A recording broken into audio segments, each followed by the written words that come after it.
Ladies and gentlemen, it has just been announced that Joel Embiid for the Philadelphia 76ers has been ruled out for the remaining of the NBA season due to an injury. Who knows? Who cares? Nobody cares. He's just out again. I think it's been absolutely shameful how unproductive the process has been, how unproductive he has been since winning the MVP year. And honestly, I think they just gave him that MVP because I felt that honestly he was begging for it.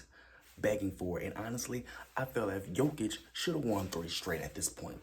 And it was actually at one point in time, I'm not even gonna lie to you, family. At one point in time, I thought that Joel was better than Jokic, and I thought that their head-to-head matchup, Joel would continuously win those head-to-head matchups and continuously perform well in those head-to-head matchups to try to show the world that he's better. But I was wrong. You feel me? I was wrong. In those matchups, even though Joel did win more than he lost, he didn't stop Jokic. And Jokic didn't stop him. But in those games, the Joel team was playing better that game. It's not that he was a better player than Jokic or he even outperformed Jokic, it's just that his team outperformed it. So it looked like he was a better player that night. But if you look at Jokic's numbers, he still put up dominant numbers. And I honestly think that it's time for the Philadelphia 76ers to start over. That's right, I said it. Start over. Because at this point, Paul George is a complete failure. You signed him for $0. At this point, $0 because not only did he have to stop his podcast in order to focus on his injury and focus on the NBA season, but while he's been playing, he's been so unproductive that you don't even notice him on the floor anymore.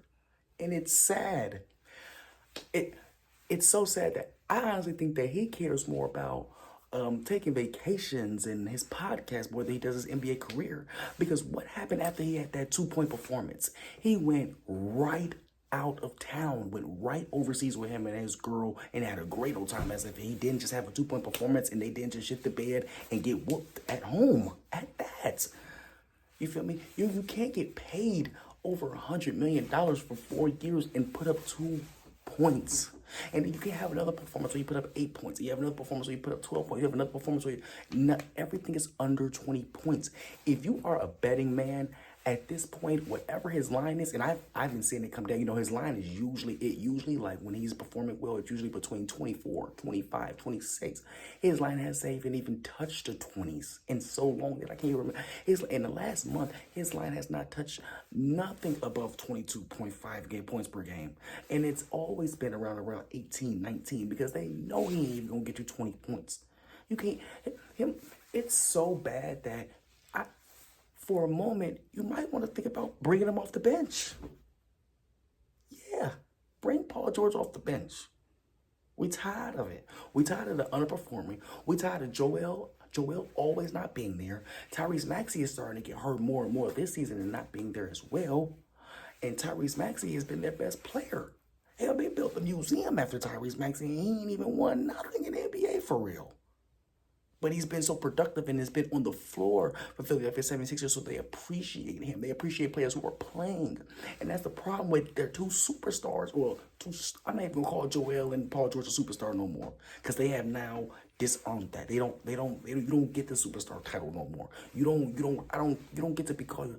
Yeah, Joel Embiid, until he plays a full season, is no longer a top 10 player in the NBA.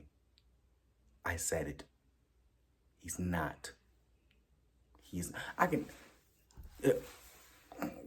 Antetokounmpo, Steph Curry, Kevin Durant, Anthony Edwards, Anthony Davis, Devin Booker, Bam Adebayo,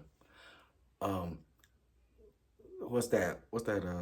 I got three more. Victor Wembanyama, Luka Doncic, and put LeBron James. Did you see how quickly I just named 10 players that are better than Joel Embiid right now? And I did that without even trying. I did that without even like really even thinking too hard until I got to like 6, 7, just because I just knew that there was somebody I could easily call out above that man. And it's shameful because I really was rooting for Joel, and I would put money on Joel, and I would tell people that Joel was better than Nikola Jokic, and I was completely wrong. Because my mans kept telling me, nah, Jokic is better. My uncle told, yeah, Jokic is better. Everybody tell Jokic is better. And now I see it. Jokic was always better than Joel. Now the real question here is, and the question that I really think and talk about heavily now over the past year of watching Joel play is it time for Joel Embiid to retire? Is it time for Joel Embiid to walk away from the game? You have your Olympic gold medal. You have your NBA MVP. You have your max contract. You have your millions. You have your cemented, I guess what you want to call it, legacy in Philadelphia. You feel me? You and Allen Iverson are the ones who brought that MVP through that city and through that town. So yeah, you are cemented in that city forever. Now, the difference between you and Allen Iverson is Allen Iverson wasn't nearly, I'm talking about wasn't even close to nearly as hurt as you were. And if Allen Iverson got knocked down on that floor, then I can guarantee you Allen Iverson got up and was playing and finished out the rest of that game. Not only did he finish out the rest of that game, he played the next game with no problems. Every single time you get hurt, it's guaranteed a month out, a guaranteed 2 months out. And you're hurting your team. Y'all haven't been able to compete with Boston in oh so long. And by the way, Boston Celtics are going to win the 2025 NBA championship. If you can go lock that in right now. Because nobody's in the East is even going to come close to Boston.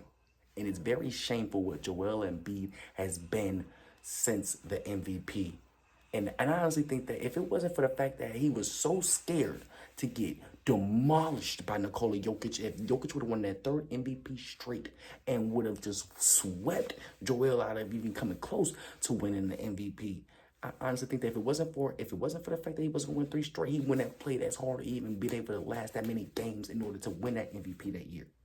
Why is it after he won that MVP, he hasn't even been able to come close to as many consistency as games played?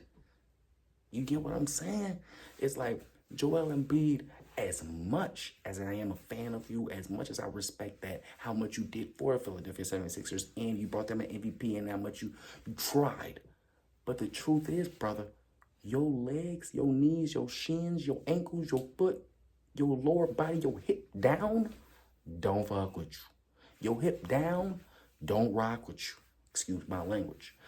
And it's shameful because you are a great player, and that you were even in the, I honestly think that he was scared to play with his real home country in the Olympic gold medal game because he wouldn't be able to call anything on an injury. You had to play all them superstars. You had to be healthy because they needed you. They needed you just like how 76ers need you. Joel Embiid, in all honesty, man, I honestly want to know what you guys think. But I personally feel like it's time for Joel Embiid to walk away from the game of basketball. I would say that he would give it one more go around, one more world tour, one more final go, or at least finish out his contract and walk away from the game because it's a wrap from here on out. Another season out, another more time out. The 76ers are done. You can also take any spread against the 76ers for the rest of the year. It's a wrap. They're going to give it up and wrap it up and try to get anything they can this offseason. It's sad. Paul George, shame on you, by the way. Tyrese Maxey, keep doing your thing, boy. Again, if you are new here, please subscribe, like, and leave a comment of your choice on what you think about Joel Embiid's career and his injury. If you are returning, thank you again for watching. I'll be back soon.